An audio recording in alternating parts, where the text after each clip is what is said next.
Deuteronomy chapter 5. Moses summoned all Israel and said, "Hear, Israel, the decrees and laws I declare in your hearing today. Learn them and be sure to follow them. The Lord our God made a covenant with us at Horeb. It was not with our ancestors that the Lord made this covenant, but with us, with all of us who are alive here today. The Lord spoke to you face to face out of the fire of the mountain. At that time I stood between the Lord and you to declare to you the word of the Lord, because you were afraid of the fire and did not go up the mountain." And he said, "I am the Lord your God, who brought you out of Egypt, out of the land of slavery. You shall have no other gods before me. You shall not make for yourself an image in the form of anything in heaven above, or on the earth beneath, or in the waters below.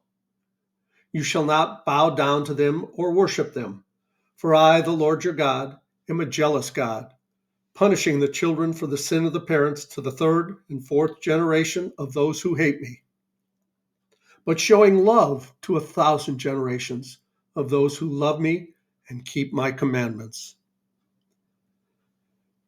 You shall not misuse the name of the Lord your God, for the Lord will not hold anyone guiltless who misuses his name. Observe the Sabbath day by keeping it holy, as the Lord your God has commanded you. 6 days you shall labor and do all your work, but the seventh day is a Sabbath to the Lord your God. On it you shall not do any work, neither you, nor your son or daughter, nor your male or female servant, nor your ox, your donkey, or any of your animals, nor any foreigner residing in your towns, so that your male and female servants may rest as you do. Remember that you were slaves in Egypt, and that the Lord your God brought you out of there with a mighty hand and an outstretched arm. Therefore the Lord your God has commanded you to observe the Sabbath day. Honor your father and mother, as the Lord your God has commanded you, so that you may live long, and that it may go well with you in the land the Lord your God is giving you. You shall not murder. You shall not commit adultery. You shall not steal.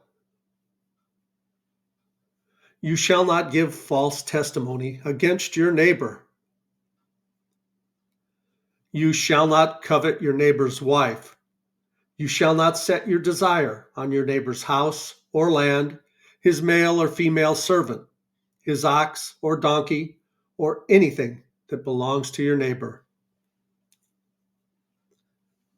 These are the commandments the Lord proclaimed in a loud voice to your whole assembly there on the mountain from out of the fire, the cloud, and the deep darkness. And he added nothing more. Then he wrote them on 2 stone tablets and gave them to me. When you heard the voice out of the darkness, while the mountain was ablaze with fire, all the leaders of your tribes and your elders came to me. And you said, "The Lord our God has shown us his glory and his majesty, and we have heard his voice from the fire. Today we have seen that a person can live even if God speaks with them. But now, why should we die? This great fire will consume us, and we will die if we hear the voice of the Lord our God any longer. For what mortal has ever heard the voice of the living God speaking out of fire as we have and survived? Go near and listen to all that the Lord our God says. Then tell us whatever the Lord our God tells you. We will listen and obey." The Lord heard you when you spoke to me, and the Lord said to me, "I have heard what this people said to you. Everything they said was good. Oh, that their hearts would be inclined to fear me and keep all my commands always, so that it might go well with them and their children forever. Go tell them to return to their tents. But you stay here with me so that I may give you all the commands, decrees, and laws that you are to teach them to follow in the land I am giving them to possess. So be careful to do what the Lord your God has commanded you. Do not turn aside to the right or the left. Walk in obedience to all that the Lord your God has commanded you, so that you may live and prosper and prolong your days in the land that you will possess.